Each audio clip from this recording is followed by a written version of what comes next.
The sacrifice these boys make, I really admire that. I admire that. We got a dozen Huffaaz. One night they're here. One night they rotate to Western. One night they're down in Beston. I mean, not Beston, what do you call it? Well, I wanted to make a joke, best, because everybody think Miami, down South Miami is the best town, you know. They're down in Miami Beach, leading Tarawih Salah. They rotate around. They lead in Fajr Salah, you know.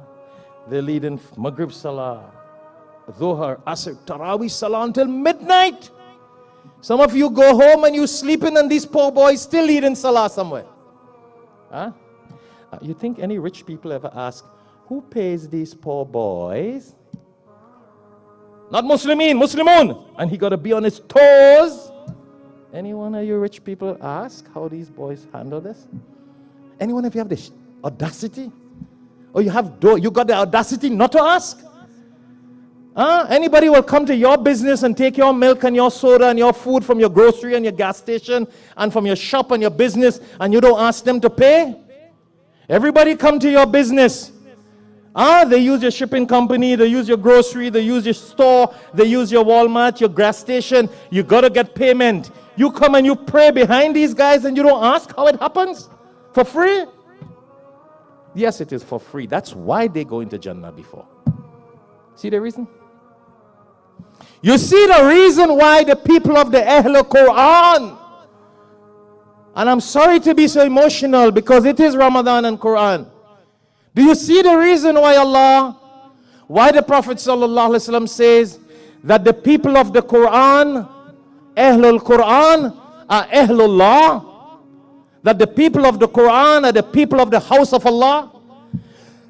So if the people of the Quran who teach it, who lead it, who preach it, are from the house of Allah, you think on the day of judgment Allah will put them behind you?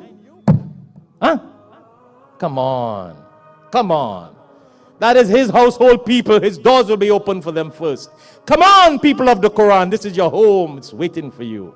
The hadith says, in the eyes of Allah, the people of the Quran are very khas. They are very special. They are considered from amongst Ahlullah, the household of Allah. Because everybody, thousands of wealthy Muslims in America pray behind poor Huffaaz. You don't even know how they eat a meal and how their parents survive and how their parents sacrifice to teach them, to send them to be a Hafiz. That's what you call namakaram.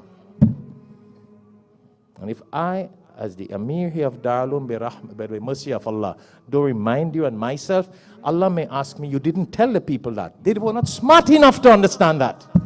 And you didn't remind them that. The sacrifice the parents and the students went through to go throughout and lead Salah. Everybody wants compensation for their business, their job, their shops, whatever they sell.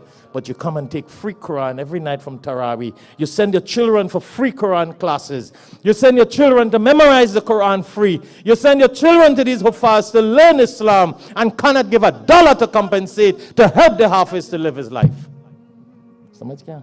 You see why I could talk about that? I'm 60 Islamic years now. 60 Islamic. I'm a Ramadan born, alhamdulillah. And I've gone through that. And I know these bunch of wealthy devils who did that to me. And I will not see that happen to these innocent young boys of tomorrow and imams.